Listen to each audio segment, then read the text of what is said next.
नमस्कार साथियों, आज बिहार विधानसभा चुनाव को देखते हुए मैं मतदाताओं से कुछ अपील करने आया हूं।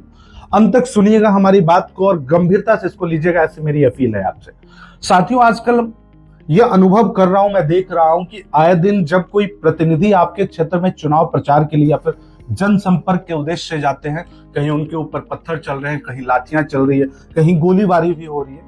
मुझे लगता है कि लोकतांत्रिक व्यवस्था की नीतियों के खिलाफ है और ऐसा करने वाले जो भी, चाहे वो आक्रोश में कर रहे हो या किसी के बहकावे में कर रहे हो, मैं उन तमाम मतदाताओं से अपील करना चाहता हूं कि आप लोकतांत्रिक व्यवस्था के खिलाफ जाने का जो साहस कर रहे हैं, आप एक अपराधी और आपराधिक छवि का कार्य कर रहे हैं। आप जिसके भी बहकावे पे या बढ़ावे पे यह कार्य कर रहे हैं, यह आपकी व्यक्तिगत छवि को धूमिल कर रही है। यह संभव है कि आप किसी नेता, मंत्री, विधायक से आप असहमत हो सकते हैं, उनके विचारों से आप असहमत हो सकते हैं, आप उन्हें नापसंद कर सकते हैं। और यही तो खासियत है इस लोकतांत्रिक व्यवस्था की कि यहाँ हर 5 साल के बाद जनता ही मालिक होती है।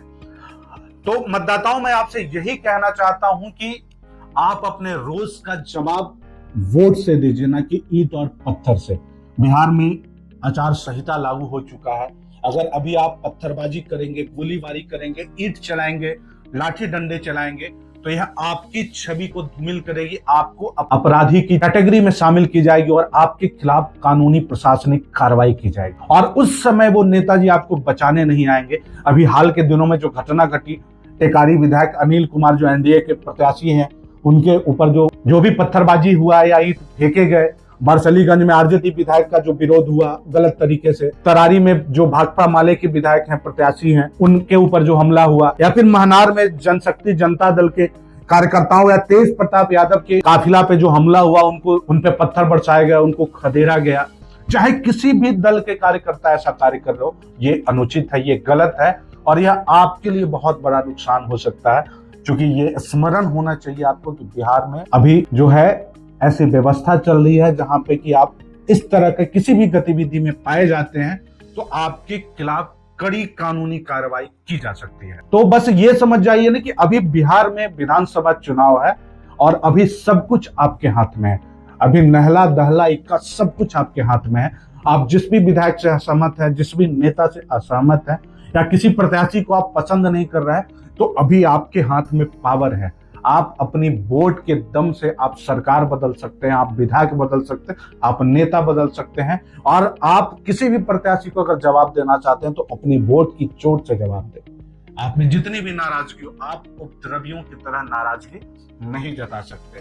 लोकतांत्रिक व्यवस्था के नियमों का आपको पालन करना होगा, क्योंकि भारत एक लोकतांत्रिक राष्ट्र है और लोकतांत्रिक नीतियों से हम सभी मजबूती से बंधे हुए हैं। इसलिए मैं इस अपील के लिए यहाँ पे उपस्थित हुआ हूँ कि साथियों, आप जो कार्य कर रहे हैं, इसके वजह से बिहार की छवि राष्ट्रीय और अंतर्राष्ट्रीय पटल पे भी धूमिल हो रही है, खराब हो रही है। ऐसा करना बिल्कुल भी उचित नहीं है, किसी भी प्रकार से यह उचित नहीं है, सराहनीय नहीं है।